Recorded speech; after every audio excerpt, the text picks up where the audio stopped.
मनीष जी नमस्कार, welcome to Mumbai. बहुत बहुत धन्यवाद। आज थैंक यू सो मच। हमारे लिए बहुत बड़ी बात है कि आज ये दीपावली के अवसर पे आप यहाँ पे आए हैं और हमारे दीपावली में चार चांद लग जाएंगे कि आप यहाँ पे मौजूद है। कोशिश करेंगे 4 साल लग जाएं। हाँ जी, हाँ जी। आमतौर पर मनीष जी देखा गया है कि 2 साल से हम लोग दीपावली इतनी अच्छी तरह से नहीं मना पा रहे। जिस तरह से कोरोना ने हम लोग को सपोर्ट एक मन में डर बैठा है, तो वो डर को थोड़ा साइड में करके ये साल दीपावली प्रिकॉशन लेके हम लोग मना रहे। तो आप इसके ऊपर क्या राय देंगे? देखिए, सबसे पहली बात तो हम दीपावली जो कहते हैं खुशियों का त्यौहार है। खुशियाँ क्या है? बेसिकली परिवार के साथ वक्त बिताना खुशियाँ, एक दूसरे का साथ देना खुशियाँ, एक दूसरे का मान सम्मान देना खुशियाँ। अब क्या खुशी जो दीपावली पे जो आप बड़े खर्चे करते थे, जो बड़े उपहार देते थे, क्या ये उसी के अंदर आती है? या ये जब हम पहली बात करते हैं कि अगर हम खुशियाँ हैं तो खुशियाँ किसको कैसे दे पाएंगे?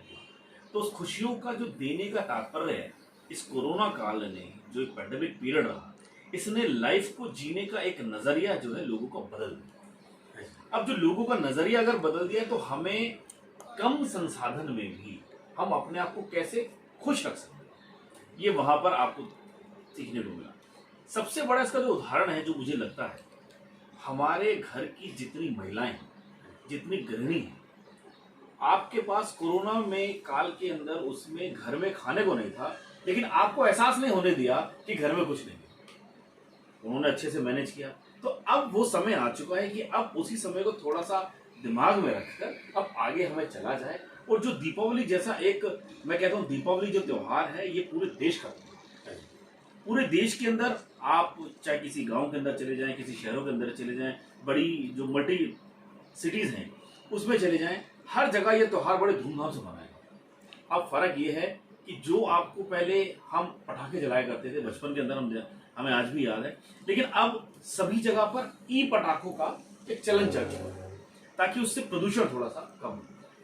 प्रदूषण से देखिए पहले भी अस्थमा था, आज भी अस्थमा है, लेकिन क्या हम लोग थोड़ा सा प्रिकॉशंस अगर लेंगे, बाई चांस के बाद इन चीजों में क्या होता है, दीपावली पे आप अगर पटाखे चला रहे हैं, आपके घर के अंदर कोई अस्थमा का पेशेंट नहीं है, लेकिन आपके पड़ोस के अंदर आपके अस्थमा का पेशेंट है, तो खुशियां ये हैं कि आपको उनका ध्यान रखना है, ताकि उनकी खुशी में आप भी शामिल हो। क्योंकि आज हमारे साथ है, कल आपके साथ है, तो हर किसी का ध्यान रखना हमें बेहद जरूरी है। इन्हीं बातों को ध्यान में रखकर मुझे लगता है हमें दीपावली मनानी चाहिए, और इससे बड़ी कोई खुशी नहीं हो सकती है, जहां एक दूसरे का साथ देना चाहिए, उनको साथ लेकर आगे चलना चाहिए, बदलाव के साथ अपने को खुद को ढालना चाहिए और उस तरह से अपने को चलना चाहिए। बिल्कुल इसी तरह के बदलाव मैं समझता हूँ एजुकेशन सेक्टर में भी आए हैं।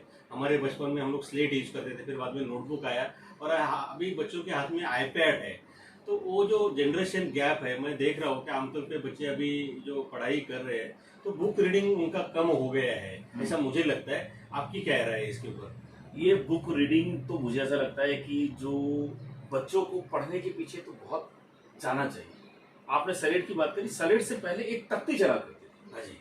जिसको हम एक लकड़ी का एक फट्टा हम उसको बोल सकते थे, और उस पर एक वो स्याही होती थी और एक लकड़ी की एक कलम आती थी, उस कलम से उसको लिखा करते थे। फिर रोजाना उसको मुल्तानी से उसको पोतना और फिर उसको साफ करना, फिर उस पर लिखा जाता था, टाट पट्टी पर बैठा जाता था। अब एजुकेशन के अंदर कहीं ना कहीं हम देखते हैं बच्चों को हम फैसिलिटीज क्या दें। आज इसका सबसे बड़ा एक उदाहरण, हम, आप, मैं या हमारे दर्शक जितने जो हमें देख रहे हैं, इन सबसे ज्यादा ये सबके सब सरकारी स्कूल, गवर्नमेंट स्कूल से पास आउट। आप, आपके माता पिता, आपके दोस्त, आपके भाई बहन, रिश्तेदार में कई सारे लोग सब सरकारी स्कूल से पास आउट। लेकिन क्या, मेरा एक सवाल है, क्या आज आप चाहोगे कि आपका बच्चा सरकारी स्कूल में पढ़े? नेचुरली ऐसा एक्चुअली होना तो चाहिए, लेकिन मन में ऐसा कभी आता ही नहीं कि हमारे बच्चे सरकारी स्कूल में पढ़े, एक अच्छे प्राइवेट स्कूल में जावे और हमारे से अच्छी बेहतर वो उनकी पढ़ाई हो। अभी आपने ही जवाब दे दिया, देखिए इस बात है ना, हम खुद ही नहीं चाहते कि हमारा बच्चा सरकारी स्कूल के अंदर पढ़े। क्यों? क्योंकि वहां पर कुछ सुविधाओं का अभाव था। आप नीचे बैठ के टाट पट्टी पर पढ़ा करते थे, हम घर से बोरी लेकर जाया करते थे पढ़ने के लिए। आज आपका बच्चा एक एसी वाली बस के अंदर जाता है, क्लासरूम के अंदर एसी लगा होता है, आप स्कूल में एडमिशन कराने से पहले सारी फैसिलिटीज पूछ लेते हैं। फैसिलिटीज पूछी जा रही है, एजुकेशन के बारे में भी चर्चा नहीं करी आपने इस स्कूल का रिजल्ट नहीं पूछा कि आपके स्कूल से जो पास आउट बच्चा था वो कहां प्लेस हुआ। हमने ये नहीं पूछा कि जो आपका लास्ट ईयर का 10th का 12th का रिजल्ट था वो क्या रहा। 4 लोगों से हमने सुना कि वो स्कूल अच्छा है। अब स्कूल अच्छा क्या है, वो अच्छी फैसिलिटीज आपको प्रोवाइड करता है। आज कई सारे स्कूल्स, मैं दिल्ली की नहीं, मैं तो पूरे भारत में बात करूंगा, कई सारे स्कूल्स नहीं है वो, आज वो 5 स्टार होटल है। तो 5 स्टार होटल अगर वो है तो पैसा आपसे किस बात का मांग रहे हो? उस 5 स्टार होटल को मेंटेन करने का पैसा आपसे मांग। आज स्कूल के अंदर जो डेवलपमेंट चार्जेस की बात होती है वो क्या है? डेवलपमेंट चार्जेस बिल्डिंग को बनाने का डेवलपमेंट है। डेवलपमेंट चार्जेस का आपके बच्चे की एजुकेशन से लेना देना कुछ नहीं है। एकदम बराबर। इंफ्रास्ट्रक्चर आपसे चार्जेस मांगे जा रहे हैं। क्या आपका बच्चा वहां पर चिनाई करने के लिए जाता है क्या? एजुकेशन के लिए जाता है। हमें जोर देना चाहिए एजुकेशन की क्वालिटी अच्छी हो, टीचर जो हो वो पढ़ाने वाले और अच्छे हो, आपके बच्चे का जो स्कूल का रिजल्ट है वो और अच्छा जाए, आपके बच्चे के और जो एक्स्ट्रा करिकुलर एक्टिविटीज हैं उनके अंदर उनको ध्यान देना चाहिए। ये स्कूल वालों का अब जो जितने धीरे धीरे चरण पूरे हो चुके हैं, जो आज छोटे छोटे बच्चों के पास आईपैड आ चुका है, तो हो क्या गया है, हम उनको उन चीजों की तरफ लेकर जा रहे हैं जहां उनका रुझान कम होना चाहिए। पढ़ाई की एजुकेशन की तरफ उनको हम कम ले रहे हैं। आज किसी बच्चे की, मतलब सॉरी टू से, मुझे ऐसा बड़ा इस बात पे दुख भी होता है, आज बच्चे न्यूज़पेपर नहीं पढ़ते हैं। उस न्यूज़पेपर की वैल्यू क्या है? जबकि पहले जमाने में अखबार के अंदर जो खबर आती थी उसको सच माना जाता था। आज ये आपके पास मोबाइल के अंदर ये आ चुका। हमारे मीडिया के अंदर एक बात कही जाती है, फेक न्यूज का चलन आजकल बहुत मार्केट में है। फेक न्यूज का चलन, फेक न्यूज की वजह से पूरे समाज के अंदर नए नए, कहते हैं ना, भ्रमित लोगों को करना, लोगों को भटका देने की जो न्यूज होती है वो चलती है। आज हर किसी के मोबाइल के अंदर सबसे पहले इंसान अगर मोबाइल खरीदने के लिए जाता है तो पूछता है भाई साहब इसमें व्हाट्सअप चलता है, इसमें फेसबुक चलता है, इसको इन 2 चीजों से मतलब है, इंस्टाग्राम, जितनी भी सोशल साइट है, वो पूछता है ये चलता है। वो ये नहीं पूछता भाई से बात होती है कि नहीं होती है। वो पूछता है अगर इसके अंदर ये सारी सोशल साइट चलती हैं तो वो उसके काम का है। अब आपने आज नया मोबाइल लिया, आपके पास कोई पुराना एक फॉरवर्ड मैसेज है, अगर वो मैसेज आपके पास आ जाता है, भले ही वो फेक न्यूज है, आपको क्या लगता है, भाई मैं किसी लोगों की इसकी मदद कर देता हूं और मैं उसी मैसेज को आगे फटाफट उसको मैं फॉरवर्ड कर देता हूं। तो जब आप उसको आगे फॉरवर्ड कर देते हो तो बिना सोचे समझे कि इस न्यूज के अंदर कितनी ऑथेंटिकेशन है, उसमें प्रूफ कितना है। आपको लगता है कि आपके पास नया मोबाइल आया, मेरे लिए नया हो गया, मेरे लिए नया मैसेज, आपने नया काम कर दिया, जबकि आपको पता नहीं वो न्यूज 2 साल से चल रही है 2 साल से एकदम बराबर। और वो फेक थी। क्योंकि हमारा एजुकेशन के प्रति, हमारा न्यूज़पेपर पढ़ने के प्रति, सही न्यूज को पढ़ने के प्रति हमने उसके ऊपर रेलेवेंट कुछ काम ही नहीं किया। ये एजुकेशन का बात है। इस दीपावली में अक्सर हम लोगों ने देखा है, एज पिताजी या माँ ने भी ओपिनियन ऐसा दिया कि भी एक कोरोना में ऑनलाइन एजुकेशन की वजह से बच्चों के हाथ में मोबाइल आ गया है, जिसका कोई हमारे पास भी ऑप्शन नहीं था। लेकिन इसी बात को आगे रखते हुए आप ये यूथ को क्या बोलोगे कि अभी तो फिजिकल स्कूलें चालू हो गई, तो ये मोबाइल एक पर्टिकुलर पीरियड के लिए आपके लिए सेहतमंद बोलिए या तो एजुकेशन में आगे लेके जाने के लिए अच्छा था, लेकिन आज उनको छोड़ना पड़ेगा, नहीं तो वो अपने लाइफ में कहाँ ना कहाँ तो पीछे आ जाएंगे, ऐसा मुझे लगता है। आपकी क्या राय है? गोरखनाथ जी, मैं आपको आपकी बात से बता दूं, आज हम फैसिलिटीज को कैसे लेते हैं। हाँ जी, बात ये है, आज कुछ समय पहले मैं बात करूंगा, ये 99 के आस 90s की बात करूंगा, रामायण आती थी। हाँ जी, टीवी ब्लैक एंड व्हाइट होता था, हफ्ते में एक ही सप्ताह फिल्म आती थी। हाँ जी, संडे के दिन, संडे के दिन आपको फिल्म आती थी। संडे के दिन आपको रामायण दिखाया जाता था। थोड़ा सा इसका रूप बदला, अब कई सारे सीरियल्स कई आ गए, कई सारे चैनल्स आ गए, तो उन्होंने आपको एंटरटेनमेंट तो दे दिया, मतलब सुविधाएं मिल रही है ना, सुविधा मिल रही है। आप उन सुविधाओं में लिप्त होते चले गए, हम अंदर डूबते चले गए। रामायण वाला जो सीन था हम भूल गए। आज बच्चे ऑनलाइन एजुकेशन में जा रहे हैं। हम चाहते तो है वेस्टर्नाइज होना, हमने पैंट जीन्स की पहनी है, शर्ट डाली है, कुर्ता पजामा तो भूल गए ना। हमें वेस्टर्नाइज होने में अच्छा है, बाहर की चीजों को अपनाएंगे, बाहर की जो हम नियम कानून उनको भी अपनाना चाहिए। पहनावे से बदलाव नहीं आता है, सोच से बदलाव।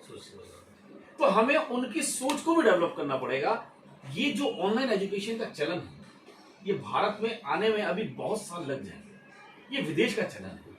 विदेशों के अंदर तो बच्चे स्कूल में ड्रेस पहन के नहीं जाते। विदेश के अंदर जो चलन है, प्रॉपर 2 चीजें वहां पर, ऑफलाइन ऑनलाइन दोनों क्लासेस में। बहुत अच्छा मैसेज दिया आपने, सोच बदलो, नसीब अपने आप बदलेगा।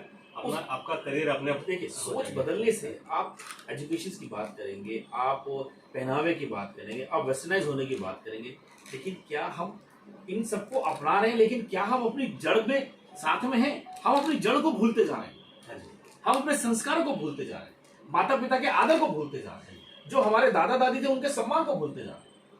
आज के समय में जो मुझे लगता है, सॉरी, मतलब मेरे जितने बच्चे मैं यहाँ पर देख रहे होंगे, वो सबसे एक बात मैं कहना चाहता हूँ, आजकल बच्चों की जबान पर एक शब्द है, मैं अपनी भाषा के अंदर बोलता हूँ, एक जुमला है, अरे पापा आपको नहीं पता, अरे डैडी आपको नहीं पता।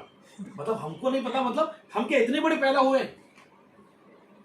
हम भी आपकी तरह ही थे ना किसी समय में। हम भी शायद अभी जो हमारी उम्र रही होगी, शायद हम भी 12 साल के 13 साल के रहे होंगे। आज जो बच्चा 18 साल के, हम भी कभी 18 साल के हुए ना, तो हमें क्या नहीं पता? मतलब बेटा जो हमें पता है वो तो तुम्हें बिल्कुल नहीं पता है। तुरंत रिएक्शन कर देते बच्चे। हम लोग हमारे माँ बाप के अगर सामने बोलना चाहे तो हम लोग 10 बार सोचते थे कि हम लोग बोले कि नहीं बोले, और ये बहुत बड़ा गैप है, ऐसा मुझे लगता है। इसका सबसे बड़ा कारण है गोरखनाथ जी, हमने आज सभी अपने बच्चों को जो चीज उन्होंने मांगी एक प्लेटर के रूप में हमने सामने दे दी। बेटे ने बोला मोबाइल चाहिए, आपने कल शाम को मोबाइल उसको लाके दे दिया। अब आप सोचो आपको मोबाइल कब मिला था? बस 2001 में मिला था मुझे आज भी याद है गोरखनाथ जी, मेरे स्कूल के जूते फट गए थे, क्योंकि मैंने अपना जीवन बहुत गरीबी में जिया है। बहुत एक गरीबी होती है, गरीबी से भी गरीबी होती है, मैंने उसमें अपना जीवन जिया है। जूते फट गए थे तो जूते फट गए, मैं अपने पिताजी से रोज बोलता था, डैडी जूते फट गए हैं, बेटा तनख्वाह पे दिलवाएंगे, तनख्वाह पे दिलवाएंगे। स्कूल की टीचर रोजाना जूते के लिए मारती थी। 2 दिन मैंने पिटाई खा लिया। मैंने कहा तीसरे दिन क्या करूं यार, आज भी जूते नहीं है, तो मैंने रात में बैठकर सुई किसी के घर से बड़ी वाली लाकर, और मैंने रात में वो जूता सिला। अब वो धागा सफेद दिख रहा था, अब मैंने क्या किया, पॉलिश लेकर उंगली से वो जूते का जो धागा था उसको काला काला कर दिया ताकि वो नजर ना आए। तो अगले दिन पिटाई से बच गया। आज वो काम नहीं है। आज मेरा बेटा, आपका बेटा, जो हमारे देश देखने वाले हैं, उनको पैंट छोटी हो गई ना, छोटी हो गई, वो नहीं पहनेंगे, टाइट हो गई नहीं पहनेंगे, उनको दूसरा चाहिए। वो संसाधनों को नहीं देखते कि हमारे माता पिता कैसे करते थे। अच्छा दूसरा, आज हमारी भी आदत है, तो पापा एक शर्ट चाहिए, ले लेना बेटा, पापा वो पैंट चाहिए, ले लेना बेटा, डैडी वो मोबाइल खराब हो गया, तो बेटा क्या करना है, डैडी दूसरा चाहिए, क्या कुछ दिनों से काम चला ले, फिर परसों ले लेंगे उससे। जब आप सारी चीज फैसिलिटीज प्रोवाइड करवा रहे हो हाथ में, आपने उस चीजों की वैल्यू नहीं बनाई। लीजिए, बहुत अच्छी बात कही आपने। मैं आपको इस दिवाली के अवसर पे बताना चाहूँगी, लास्ट 12 ईयर्स से मानसी सामाजिक व शैक्षणिक संस्था, जो संस्था मैंने खड़ी की और महाराष्ट्र के अंदर बहुत अच्छा काम करी, जहाँ पे एजुकेशन सेक्टर में ज़्यादातर हम लोगों ने काम किया, रूरल प्लेस में काम किया कि जो बच्चों को हाथ में किताब नहीं मिल रही, उनको हमारी ट्रस्ट की तरफ से उनको किताबें दी गई और उनको एजुकेशन में लाया गया। हम लोग हमेशा चाहते हैं कि कोई भी एजुकेशन से दूर नहीं रहे, हर एक बच्चों का प्राथमिकता है कि उसको एजुकेशन और पढ़ाई मिले। वही काम मानसी सामाजिक संस्था ने किया है। और इस दिवाली के शुभ अवसर पर, जैसे मैंने पहले बताया कि महाराष्ट्र में नॉर्मली दीपावली अंक निकलते थे, जैसे जैसे जनरेशन बदलते गए, मोबाइल आ गए, टीवी आ गए, तो दिवाली अंक थोड़ा पीछे पड़ गया। और मुझे अभी भी याद है, एक एक दिवाली अंक पढ़ने के लिए हम लोग तरसते थे। पुराना दिवाली अंक भी पढ़ने के लिए मिला तो हम लोग को खुद पढ़ते थे और नसीब मान मानते थे। और मन में इच्छा प्रकट हो कि एक ऐसा अभी एक होता है जहाँ पे हम लोग कनेक्टिविटी इतना स्ट्रांग हो गए। आप जैसे मित्र हमारे साथ जुड़े हुए, मनीष जी, डॉक्टर पवन अग्रवाल जैसे इंटरनेशनल स्पीकर हमारे साथ जुड़े हुए, ऐसा कितना काफ़ी सारा सर्कल है। और मैं चाहता था कि इनके विचार लोगों तक पहुँचे, एजुकेशन सेक्टर तक पहुँचे, इसलिए एक दिवाली अंक हम लोग अभी रिलीज कर रहे हैं। वो दिवाली अंक का आश्वासक हम लोगों ने नाम दिया। आश्वासक का मतलब ये है कि इससे हम लोग को निश्चित तौर से अच्छी एक सीख मिलेगी। और आश्वासक दिवाली अंक करके हम लोग रिलीज करें। तो आप मनीष जी, दिवाली अंक के लिए शुभकामनाएं कैसे देंगे? सबसे पहले तो मैं चाहूंगा कि आपकी दीपावली आपके घर के अंदर बहुत अच्छे से मने, आप सब परिवार के साथ सब कुशल, आपका स्वास्थ्य ठीक रहे, सबसे अच्छी बात ये है। सब अच्छे रहेंगे ज़्यादा बढ़िया रहेगा, क्योंकि कहीं ना कहीं लोगों का स्वास्थ्य होना, और कहते हैं कि बड़े बुजुर्गों का साया अगर आपके ऊपर रहता है तो ठीक रहता है। तो सबसे पहले तो मैं चाहूंगा आप सभी लोगों का स्वास्थ्य अच्छा रहे और सभी अच्छे लोगों की आपके दीपावली क्या सारे त्योहार आपके बहुत अच्छे से जाए, क्योंकि फेस्टिवल सीजन अब शुरू हो चुका है। पर साथ में ये मैसेज जरूर है कि दीपावली तो जरूर मनाएं, लेकिन साथ में अपनों को साथ में रखें, अपने माँ बाप का आदर सम्मान करें। जिस तरह से आपने कहा कि आपकी जो संस्था है, वो संस्था जो इतना बड़ा काम कर रही है, एक फिल्म आई थी 3 इडियट, मैंने वो देखा था। उस फिल्म के अंदर मैं फिल्म को लगभग ज्यादा नहीं तो कम से कम 50 बार देख चुका। उसका एक जो एक मेन मोटिव है, एजुकेशन लेना एक अलग बात है, लेकिन एजुकेट होना एक अलग बात है। अगर आप एजुकेट आज हो जाते हैं, एजुकेट होने का मतलब आपके पास कोई चिट्ठी आती है, आप पढ़ सकते हैं, किसी को चिट्ठी लिख सकते हैं, ये अपने आप को एजुकेट होना है। आज 95% लोग अगर आप अब देखेंगे तो 95% आज चीजें ऐसी हैं कि जहां पर लोग बच्चे जो पढ़ाई करते हैं वो उसमें नौकरी नहीं करते। मनीष जी बहुत बहुत धन्यवाद, आपने इतनी अच्छी बात रखी, अपनों को साथ रखी है। पटाखे मिले या नहीं मिले कुछ फर्क नहीं पड़ता है, खाना मिले, फराळ मिले, मिठाई मिले या नहीं मिले कुछ फर्क नहीं पड़ता है, लेकिन अपनों के साथ दिवाली मनाएंगे वो ज्यादा अच्छी रहेगी, वो अच्छी रहेगी। बहुत बहुत धन्यवाद, आपने बम्बई में आके दिल्ली से हमारे लिए दिवाली में चार चांद लग गए, ऐसे ही बोलूँगा मैं। इतने अच्छा विचार प्रकट किए और एक अच्छा नजराना आपने पेश किया यहाँ पे, एक अच्छा मैसेज हमारे महाराष्ट्रियन लोगों को मिला। बहुत बहुत धन्यवाद। चांद लगा या नहीं लगा, लेकिन लोगों के चेहरों पर सूरज जरूर खिल जाना चाहिए, क्योंकि सूरज की जो चमक है आपके माथे पर उसकी तेज होनी चाहिए। आपको आपके नाम के साथ साथ आपके माता पिता का, इस समाज का, इस देश का नाम आपको रोशन करना है। सूरज जैसा चमके आप, मेरी यही शुभकामनाएं आप सभी। धन्यवाद।